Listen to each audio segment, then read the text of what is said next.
Hey there, commercial construction coffee talk fans. Thanks for chiming in. My name's David Corson. I'm your host. I'm also the publisher and editor of Commercial Construction and Renovation magazine. This is what it used to look like. This was April 2021. Floor and Decor, Julie Straczynski. Thanks for being on the cover and really good looking issue. But we're digital and went digital August of 2021. This one was 142 pages.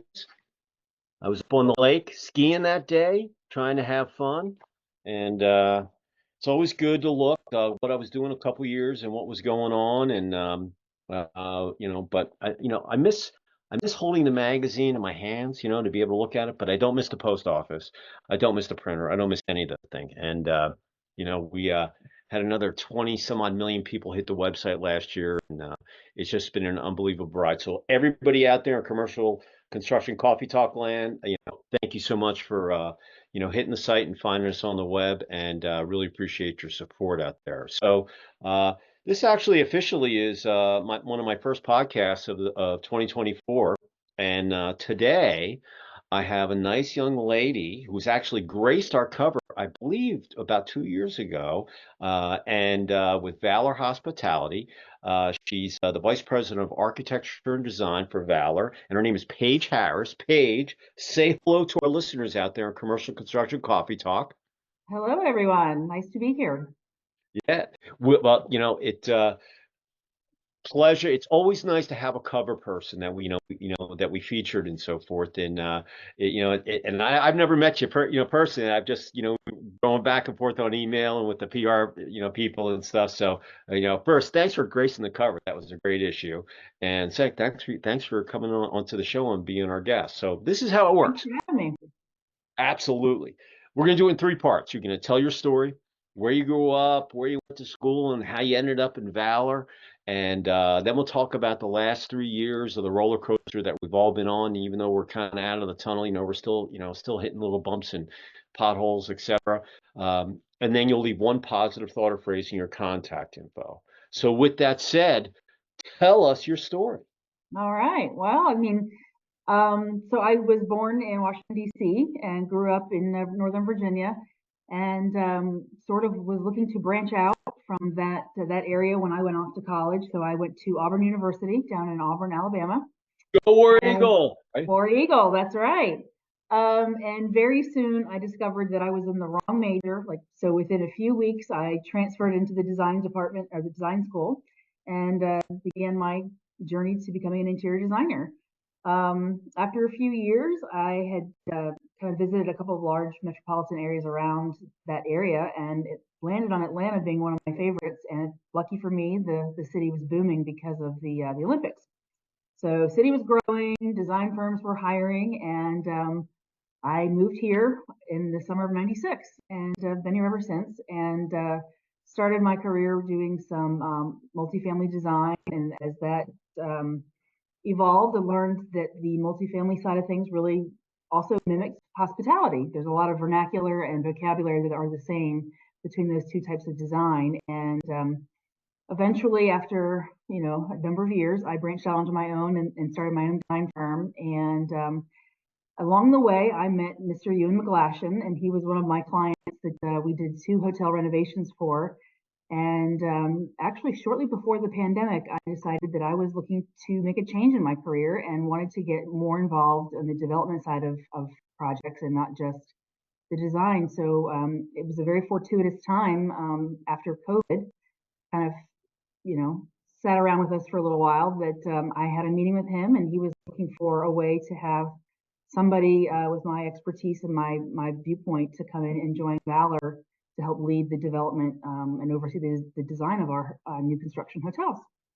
So that's a very short version of how I ended up with Valor. Yeah. For those that aren't familiar, Valor is a leading global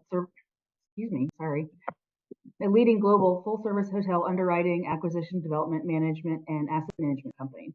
So with more than 90 hotel projects in our portfolio, we are global. So that includes the US, the UK, Africa, and the Middle East. And we offer an array of services, including site selection, product and brand selection, entitlements, financing solutions, conceptual design, construction and project management, which is really my forte, procurement, technical services, pre-opening, and of course the operation side. So, So what was your major that you when you went to Auburn and you decided it wasn't for you? What were you? What were you what going to was be? I? I Yeah. was in sort of a pre-med role. I was looking at physical therapy. Oh, wow. What a And difference. Physical therapy all the way, you know? yeah, it's funny because to be honest, what did me in there was the chemistry. And I believe within a few weeks really decided that the science side of it wasn't really for me. And when I started talking to my family and friends back home, they were all like, why didn't you figure that out in 2 days? Like, why did it take you 2 whole weeks? This is exactly what you were meant to do. I grew up taking art classes and sketching, and even at a very young age, I was doing renderings of my bedroom, and so it was kind of an obvious, but maybe not obvious to me.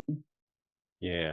What a good time though to move to Atlanta in '96, when the Olympics were here. I came here in '92 and saw Hmm. everything just get built up, and I live out by the lake, but it was like all farm country. I mean, so I saw all the urban sprawl come out. I saw all the construction, downtown, and all the different venues around the city for the Olympics. And then, obviously they still use them today, but what an exciting Hmm. time to come.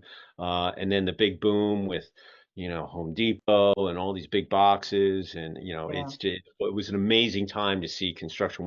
When I look at Atlanta today and what it was, I mean, it's just grown like you can't imagine. yeah, It's the LA of the South. That's what I call it. yeah.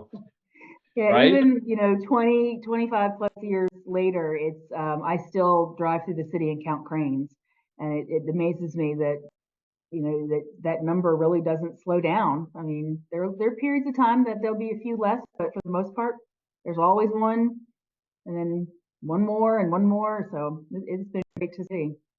Yeah, that's so funny. We went down to a Atlanta United game last, maybe it was in the spring, and or maybe it was in the summer. Anyway, we went down to the game and we were going through downtown before we got off the highway. And I told my wife, I said, "Hey, let's count how many cranes are, as we go through downtown and see how many." And there was like almost 20. And I said, Hmm. "Hey, these projects they start them, they can't build them in a week. So they were lucky when that they got them started when they did." And Hmm. progressed, but just the city skyline downtown is amazing. But if you really want to know if there's construction going on, you look for the cranes. Uh, Uh-huh.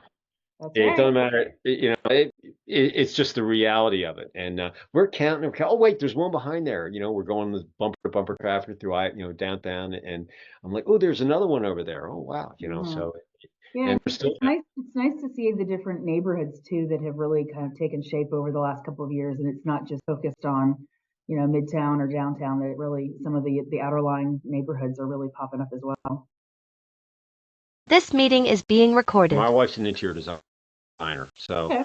in residential, she does a few small commercial projects, basically Mhm. residential, and we're going to act as the contractor, and hopefully we won't just beat up on everybody, each of us as we go through it. But, it's going to be fun. We can't wait to knock down all those trees, and we're actually going to give the trees to some wood guy who's going to come up and pick them all up and do stuff with them. So Not you know, good. yeah, so I got that sustainable thing. My family's in demolition construction since 1888 outside of Philadelphia.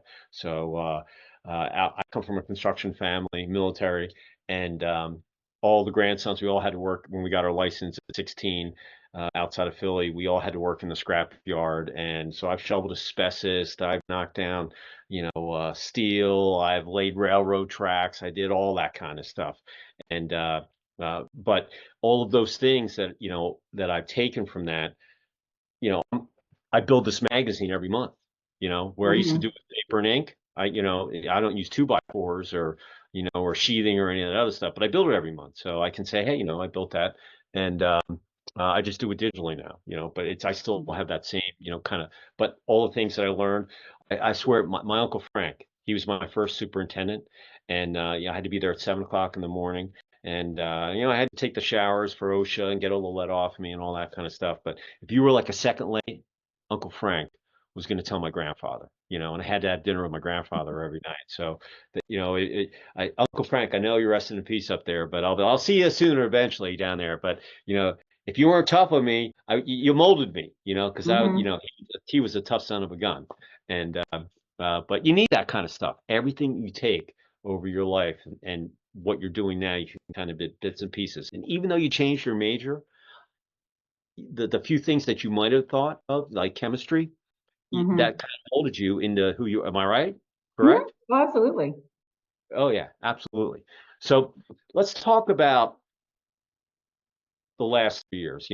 Looking back, Mm-hmm. 2020 starts out, cranes everywhere, economy's booming, and uh, March comes, and everything gets shut down. Mm-hmm. And people had to figure out what they were going to do. And as you look back, tell us how you guys kind of at Valor weathered the storm, and and as you look forward into 2024, lessons learned that our listeners out there in commercial construction coffee talk might find of interest. Yeah, well, so I guess had the good fortune that we had several projects that were already under development and under construction during that time period. So those things continued. We had no choice but to move forward and keep plugging away. So we just kind of put our nose to the grindstone and kept working away. So coming out of the pandemic, those hotels were opening to they were designed with no idea of what a pandemic was, and we had to bring guests and welcome them into our home, into our living room, so to speak, and figure out a new way to welcome guests and into a design that hadn't caught up to the pandemic yet. So, we really took the approach that it was all about service and welcoming, like I said earlier, the guests into what we felt like was our living room. And we've tried to take that approach moving forward. That is what we want our brands to feel like. Is that we want them to be tied to the local community. We want guests to feel like that they are in a reflection of what's around them, whether that be local artisans that we use to have art on the walls or build the furniture or anything like that. We really try to dive into the story of the neighborhood and do a lot of research on what the neighborhood is about and bring that to life within the design of the hotel. And it served us well because that at the heart of what we do, it always goes back to service. And a guest will, no matter which city they go into, whether it's a Holiday Inn or a Curio or whatnot, we want them to know that it was this particular city they were in, not just any run-of-the-mill city. Yeah, And sure. we've also really tried to follow guest behavior. Obviously, travel came to a screeching halt, mostly for business travel. That pretty much has never really recovered to the levels of pre-pandemic. But when people did start to travel again, when the restrictions were finally lifted and everybody was wanting to get back out because they were eager to get out of their houses, it really formed a new traveler, and that's the leisure traveler. People who did have the opportunity to travel for business, they wanted to stay longer. They wanted to learn the city they were in because otherwise it was to go back to the home office, and they wanted to figure out a way to work from where they were staying. So we had to kind of be nimble and learn to rearrange lobbies to offer spaces for guests to come down from their guest room to work in the common spaces so they could be part of the activity and really feel that human connection again. So you'll notice that a lot of our design right now, we've got living rooms, fireplaces, things like that are focal points of our design where people can really gather amongst the community. And we really try to strive to make our food and beverage outlets um, part of the design. We don't want just to have a restaurant in a hotel. We have a restaurant with beds above, is what we like to say. Right. So we want our guests to come down and immerse themselves in our bars, restaurants, and get a chance to meet their fellow guests, or hopefully we've invited the neighborhood into our hotel and get them to engage into our properties. So I'd say Did really your being nimble is a big one for us, and just learning guest behavior. did your staff did they go into the office, or did you guys work out of your home, or how did you make that transition? Yeah, so we are headquartered in Atlanta, but a good number of our staff is actually not based out of Atlanta. So we already have a bit of a hybrid model anyway. So we did kind of follow the guidelines and not go into the office as much, but within a few months' time, it was, it was time to get people back in the office to collaborate because that is an important part of our job. And even though we kind of everybody has their own role within how the hotel development works, whether it's revenue management or food and beverage or design and construction, we all have the common goal of making the hotel a success. So being able to bounce the ideas off of one another is quite important. So we did go back to the office, and then shortly after that, it was like we were all back on the road, back visiting our hotels, and those that were under construction and those that are operational. That brands didn't enforce PIPs for a while because they were cognizant that an owner was seeing a downturn in the business, and they might have been financially strapped and weren't able to implement a full PIP or something like that. So we were kind of all out and about on the road. Really, in construction, I talked to so many, GCs or PMs or anybody that was in construction. They got on the plane, they went out there and they did their gig if they had to wear their mask or not. But it really, you guys were all over the country, so doing your projects, it really depended on what state that you went in with the regulations that they put in, because you could be in one state and then go over the border and the other state next to it has got completely different, rules and regulations. Like here in Georgia, in Atlanta, we didn't really shut down.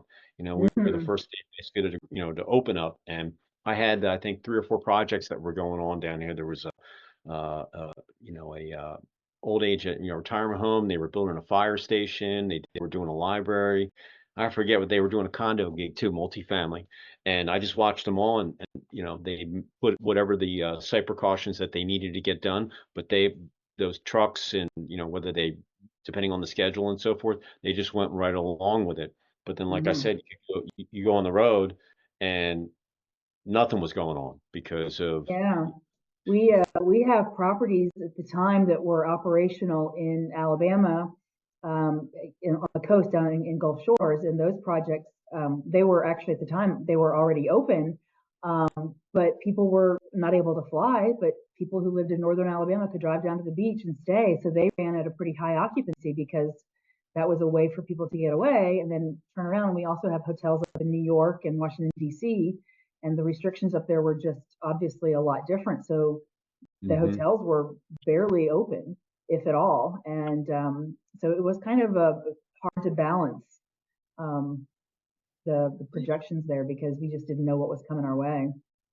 I know a lot of hoteliers during the last couple of years and until things really got open, at least the smart ones, if they were shut down, they put new carpet in, they put new FF&E, and instead of doing it, floor by floor and keeping the hotel open. So when things did open, and not everybody did that, but the ones No. that were thinking ahead, going, hey, you know what? Here's our opportunity that we don't have to close the whole floor off and have hammers and nails going on during the day and that kind of stuff. Where I know the hotel, we had our 10th anniversary summit in Jacksonville, and I was looking to do an event in Fort Lauderdale. And the hotel I picked, it probably needed some renovation. It was right on the beach, and uh, and even though Florida, but I know that they renovated it over those couple years. They did it in stages. And now, now it's beautiful. But it was nice when listen, I wouldn't have rented it if it wasn't nice, but I knew that it was time for that refresh to come on. And a lot of properties did that, at least the ones that, were thinking ahead, because when the country did get open, that hurrah of, I'm getting out of this house. I want to get out and go see people and stuff. And that whole thing, if you weren't ready for it, you had the opportunity to plan ahead and get it done. I'm sure those discussions went on, in your meetings. Am I right? You Yeah, know? absolutely.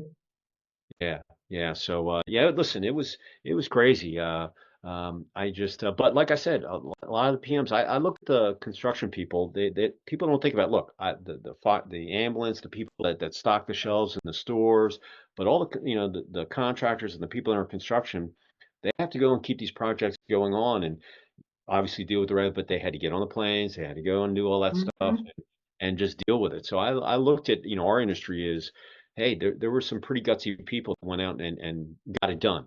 And And Yeah, fought through the challenges of not just construction, but supply chain issues.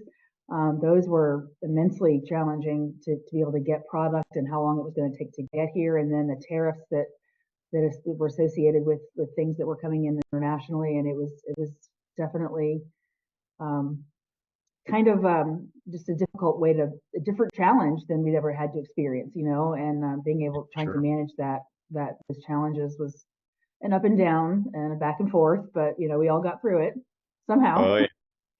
So what's one of your favorite projects that you did, that you can look back on? Well, to be honest with you, we it's not even looking back. There's projects that are still with us. We have Yeah. a great property in Rising Fawn, Georgia, called the Cloudland Lodge, and it's set to open next month. So we are finally getting there with furniture installation. But we have been up the mountains, every month to check on construction. It'll be a 245 room key curio that is on top of Lookout Mountain, literally, and looking out the back Wow. of the hotel, you see into the canyon.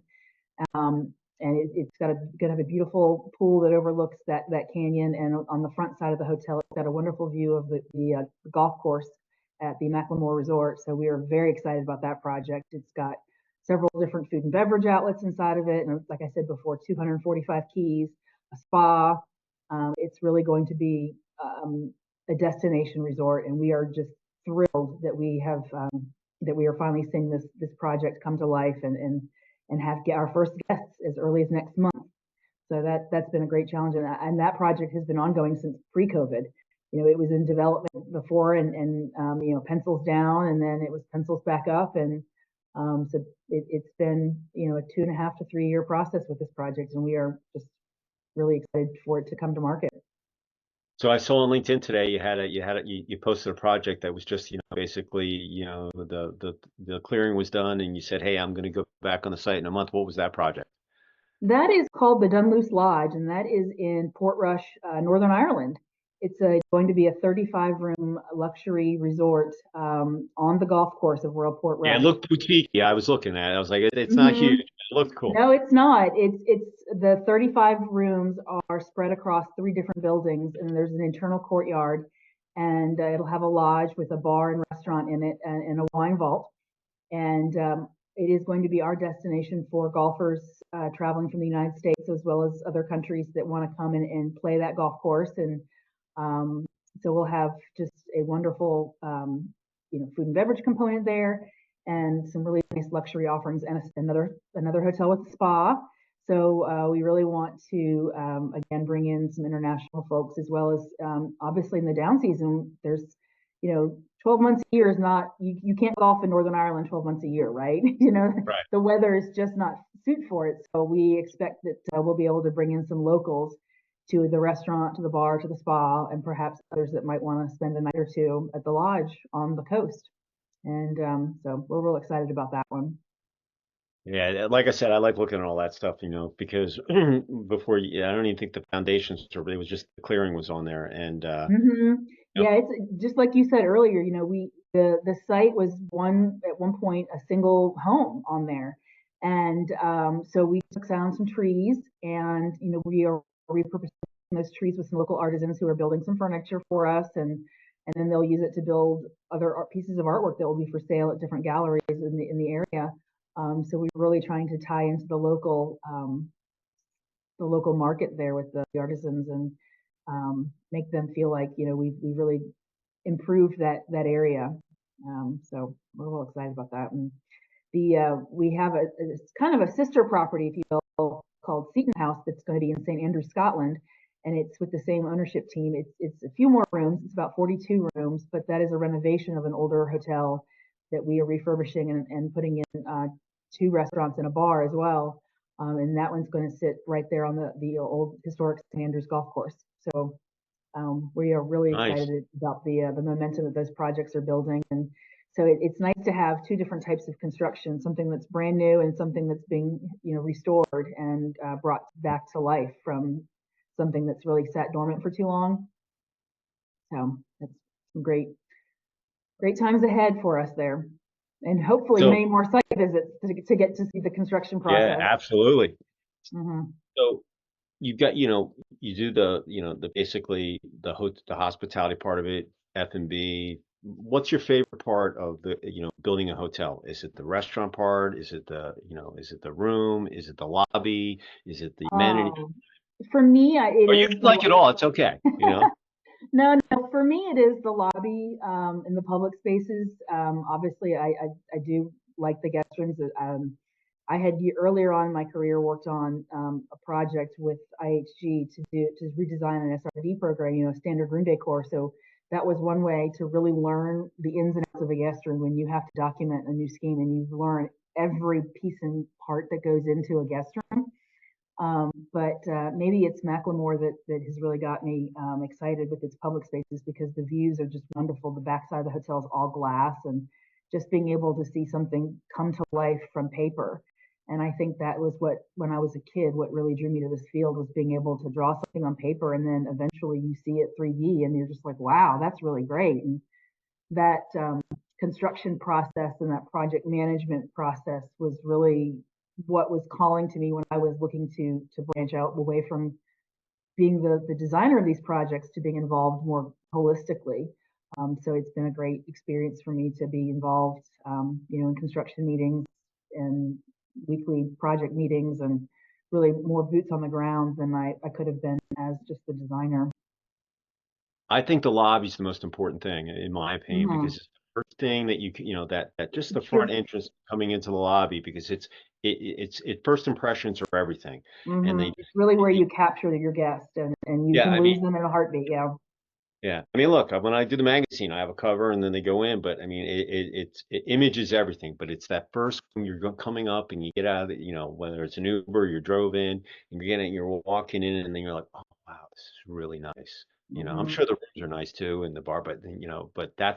that's the most important thing. It could be a retail store, it could be a gym.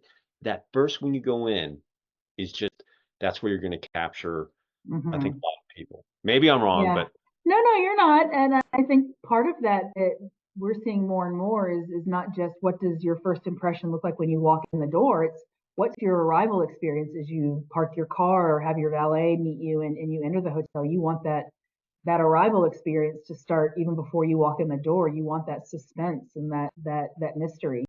And I think this project will really bring that as well. So. um, as we go into, we're in Q1 of 2024, and we got the whole year, left with us and so forth. And before you know, it's going to be Christmas because days just fly by. Um, Mhm. what's your aspect, your lookout, for this year, for Valor, just hospitality in general?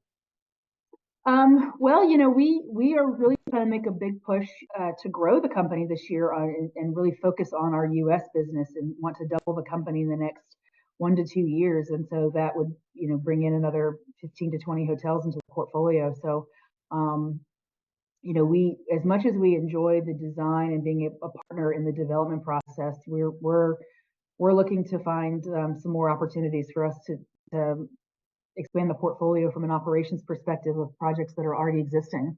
And maybe it's a change of ownership or a PIP situation that we can come in and bring our guidance into that and bring in some new properties into the fold to really continue those growth goals for us.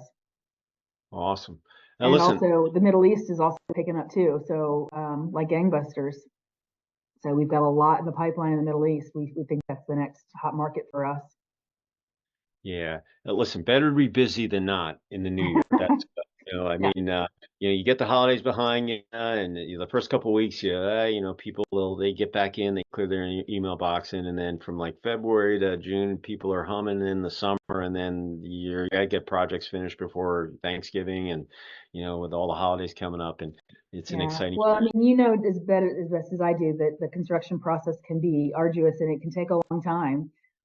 So seeing a project now that we are starting some new development projects in the U.S. and we'll be just like with Cloudland, for another 18 months to 2 years, we'll be working on these projects. So that's why we're anxious to find some opportunities for growing the company by existing hotels. Yeah, I know, by the Mercedes-Benz, the hotel that they were building down there, it felt like it's been forever, but now they've, Oh, is that the new Signia hotel? yeah, I think I'm not sure if it's Marriott, but anyway, it's 20 some odd stories and it's It right kind of next. came out of nowhere, it seems like, right? Yeah, but they were building it forever, because they had that like we went down and they had just to get to the bends where you parked, you had everything was blocked off and the construction and this and that, and then all of a sudden, boom, the thing came up out of nowhere. And but those kind of things, now that it's open, one of these days when I go downtown, I'm gonna take my time, I'm gonna go park, I'm gonna go in there and look, you And know. hopefully have a drink at the bar, right? Yeah, yeah, absolutely. Um, if someone wanted to reach out to you, bounce some questions off you, or maybe they're, thinking about building another hotel or, working with you and so forth, how would someone reach out to you? Oh gosh, just shoot me an email. I mean, that's the easiest way. I think that's just the And they perfectly can fine find you on way. LinkedIn too, right? And they can find me on LinkedIn, yes, as well. Or So if go you're, visit the Valor website, valorhospitality.com. there you go. So listen, if you're out there and you want to, and you're thinking about redoing your hotel, or want to partner with someone, and maybe you have some interior design questions, and you want to bounce some stuff off a page, LinkedIn, email, or visit the Valor Hospitality website, and you'll be able to get in contact and so forth. So, uh, Absolutely. yeah. Listen, if anybody wants to get in touch with me, you can get me at davidc@ccr-mag.com. And listen, we look at everything. And listen, Paige was, I'm LinkedIn friends with her, so we were communicating. She's like, send it to my email, but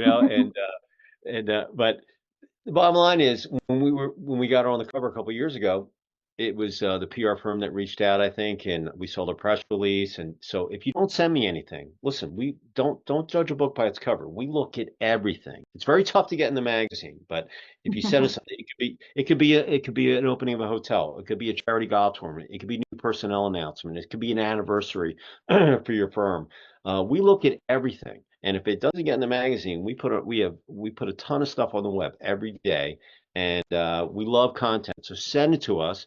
And if we use it, we send you the URL. You share it. It's good for our SEO, which is search engine optimization, so people can find you on the web. And it's a win-win. And that's how these things happen. And I knew Paige was on the cover, and I don't know. I popped up on LinkedIn. I was like, I should send her a note and so forth. And then we collaborated and communicated, and here she is. So And here that's we how you get are. on. You Yep. never know.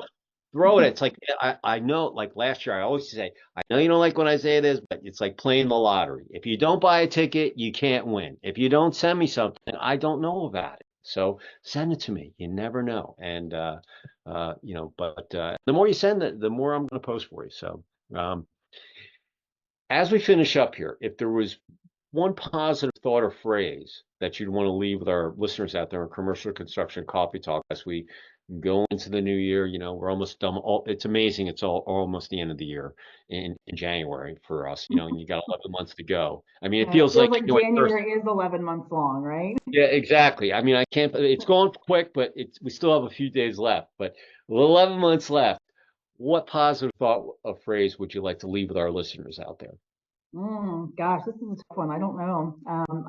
What comes to me is really just to show up and to listen and to learn. And when you surround yourself with the right people, you'll be surprised at the outcomes that can come your way for it. And going back to that chemistry class that turned me off to pre-med and turned me into interior design, I stuck with it. I finished two quarters of that chemistry, but I needed that science component for my graduation, so I took it. But yeah, just show up and just keep at it. Absolutely. Listen, never ever quit.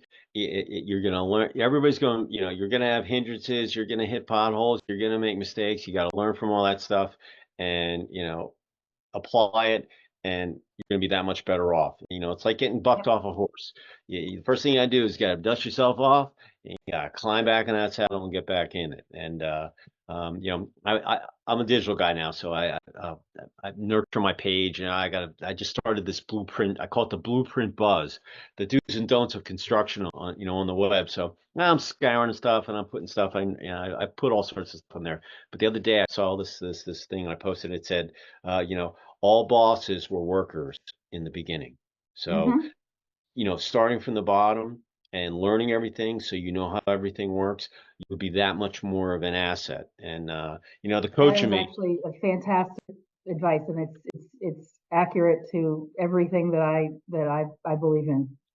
yeah, as a coach, I got my lacrosse sticks. I was a hockey guy, but uh, so many of the parents that they think their son or their daughter is going to be the greatest attack man on the lacrosse field, and I always used to tell them, I'm like, look, you go into high school, you might be a face-off specialist or a defenseman, but when you get into college, and even the pros, but when you get in the college ranks, you might go in there and you might be a face-off specialist, but they might look at you and go, you know what, go grab a D-pole, you're going to be D-man. No, but coach, no, you go do that. So the more things that you know how to do, the more of an asset that you're going to be, on the field or on the ice or in business in general, because you're just going to be that more diversified in what you know, and all the things as you like your chemistry, even though you're only in there for a couple of weeks, just those little things that might have turned you off or whatever, you could that you went into a different direction that you took something from there and that's molded to who you are today. And that's the Hmm. same thing here. So I kind of have, when I put that, I saw this thing with the worker. I think he was washing a car or something. I had this little saying on there. I was like, oh, I'm going to grab that and, put it up there. It just kind of resonated with me. So that's kind of my thought there too. So, Hmm. well, Paige, pleasure meeting you in person. We're neighbors here. We should do lunch Hmm. or something, or go. If you got something going on, I'd love to go take a tour of a site or whatever. And Oh yes, we'll be glad to have some tours here in a few weeks up at Cloudland. as I build my house with my wife, we're building a southern ranch, and it's up off of 400 off of exit 16. So once I get done with my ground and whatever, if one of these days you can come up and we'll give you the tour, and you know I'll tell you, my wife, there's 52 homes that were in the subdivision. We bought the land in 2020, and we've been sitting on it, and I told my wife, I said, you walk through all those homes. You saw everybody's home get built up there. We're like the last ones to build. And I said, you know what everybody's house looks like. So they're all going to go into your home and they're all going to look at it as you build it. And they're going to critique you because they know you're a designer. So they're going, why did she do that? Or, oh, that was really cool. So I said, look, we're not going to be the biggest home up there. We're not going to be the smallest, but we want it to be one of the nicest ones, and just Hmm. have people go in there and say, that was really cool. So when we finish it, they can all say, "Hey, Kristen, you really did a really, really good job." And how did you think about that? Oh, I don't know. I saw it somewhere on the web, and we just kind of put it in there, But uh, I can't wait to knock some of those trees down. My wife said, "You're going to be there for the clearing round." I'm like, "Oh, I wouldn't miss that for that. That's going to be like my favorite part, demo day. Knocking down Hmm. whatever. Yep. That's the start of the journey, and maybe give ourselves a year. Maybe we'll finish it in 10 months, but I'm thinking a year. So. Hmm. Well, with that said, everybody out there, a couple things. Uh, if you're out there on the construction site, we want you to be safe. Okay, we want you to get home, be able to have dinner with your family, kids, get some rest, and be able to do it again. Number two, stay hydrated on the site. Okay, I've got my electrolytes here. I drink them all day. All right. Getting dehydrated, even though it's the winter in a lot of places, you still can get dehydrated. And we get dehydrated, you get headaches. And we get headaches, and you make mistakes. So we want you to stay liquefied, on the site. And so be safe, be liquefied. And last but not surely, listen, hit that like button. We want to get this episode out there on the algorithms on YouTube and on the web, so everybody can hear what Paige had to say and so forth. So hit that Like and like and share. Isn't that what they say? Like and share. yeah, like and share, hit that button, and we love you to be a subscriber. We get about 3,000 subscribers a month that join our gig, so we're just climbing up every month. And listen, if you want to be on the guest on the site, just shoot me an email, and we can talk about it and we'll get you scheduled. So Paige, Yeah. You're my neighbor here in Atlanta. Thank you so much for being our guest. I thoroughly enjoyed the conversation, and go War Eagle, War Eagle, yeah, thanks for yeah, having War me. Eagle. I was a Pio, so I got my stuff behind me, and I believe Crimson and Gold. And with that said, everybody out there, have a great rest of the 2024. Remember, don't let get all those negative thoughts out of your mind. That's everything. Only think positive. Surround yourself with positive people, and you'll have so much fun, whether it's work, personal, business, whatever. Just have fun. Smile. It's laughter and smiling is the best thing you can do, and you'll get through the day so much quicker. So, Paige, thank you once again, Thank you. and I'm going to sign off from Lake, basically Sugar Hill, which is Lake Lanier, right below the Buford Dam, and we will see you all next time on another episode of Commercial Construction Coffee Talk. Have a great year, everybody. Paige, you're the best. Thank you so much. All right. Thank you. All righty. Bye-bye. See ya. Ciao.